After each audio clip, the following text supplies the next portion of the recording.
Hi there, this is Madhav, and I'm quickly reporting in on a project that I really enjoyed when it came to 3D modeling and also animation.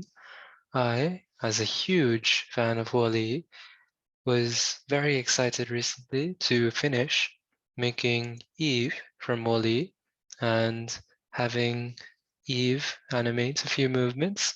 So I'm going to walk you through a few of the steps involved in how I got to this end outcome that I'll show you right now. So here is the final animation of Eve. It looks nice. She's just waving at us, and I'll dive through the process of how I got to this final result. So the first part of the process was I just needed to make the physical form of Eve. You see here we have a body, you have two arms and a head, and I could have done this in Blender, which is the software that I use to animate Eve.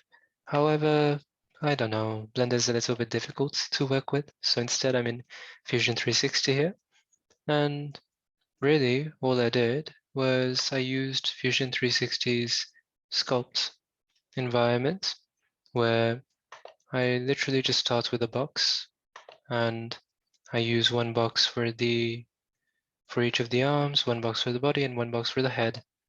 And it literally is just like a box where I can go around and I can say, okay, I want the top of this to be elongated. So I just went around and, sculpted things. I maybe added a little bit of an angle. I elongated the environment. It just takes a bunch of playing around. But in the end, I got a pretty nice result where, I could flatten things out at the top. I could make the bottom more curvy and, just adjusting this box more and more until I get to the desired forms. So I'm going to delete this for now, but, a little bit of playing around later. We have Eve, just the basic shape. And now I hopped over to Blender to see, how can I add the right textures? How can I add her eyes? How can I add her mask? And so on. So now in Blender, when I have Eve imported, I still just have the basic structure. And the first thing I need to do is, well, make her look a little bit more like Eve. So what I had to do was get rid of this random-ish color and first of all make her metal parts or plastic parts, make them a little bit more metallic and plasticky. So for example, I could make a white steel material and I could adjust, how dark do I want it to be, how light do I want it to be. And after playing around with that for a bit, I had the basics of most of her looking right. On top of that, I had to focus in on her face and, select the exact areas that I needed for her mask to, show a more dark region.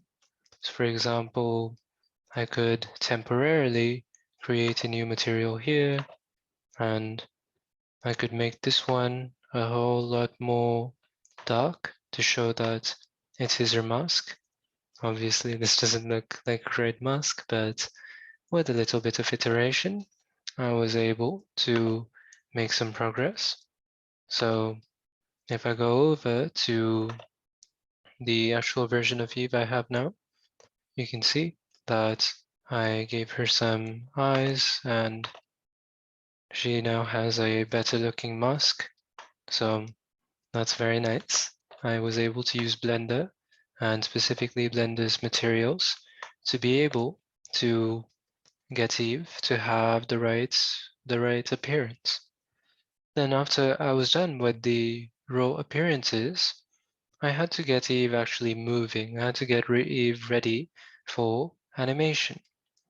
And the way that I do that is, first of all, let me hide the background I just created so that you can see these little orange highlights over here. And what I'm actually going to do is I'm even going to turn off Eve and Eve's eyes so that you can see these a little bit better.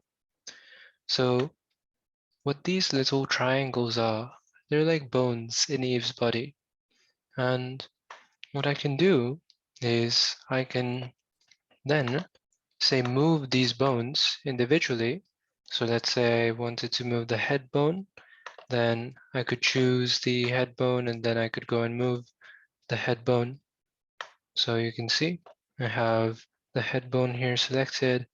Could do the same with the left arm, the right arm, and I could move these and use those to control Eve's head and her arm and her body.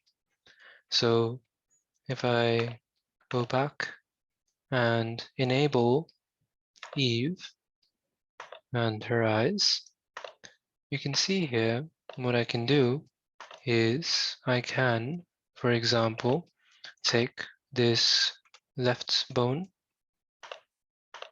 and if I move just the bone, then her arm will follow.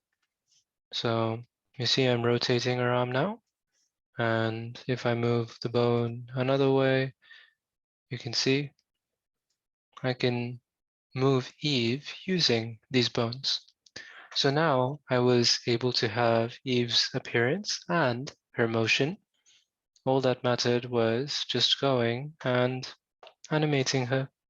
So I added a background as one does, so that I would better be able to see.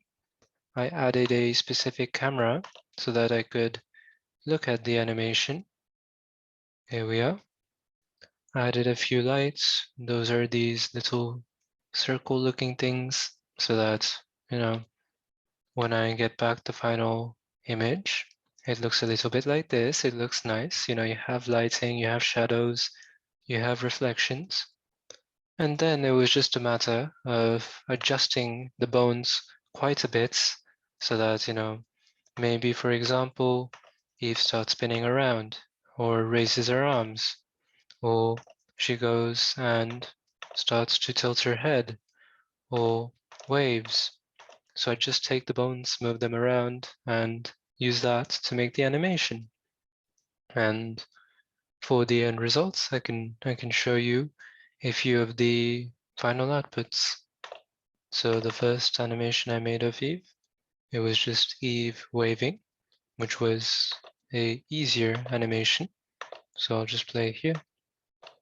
I just had Eve going up and down and then moving her arm, and I could loop that.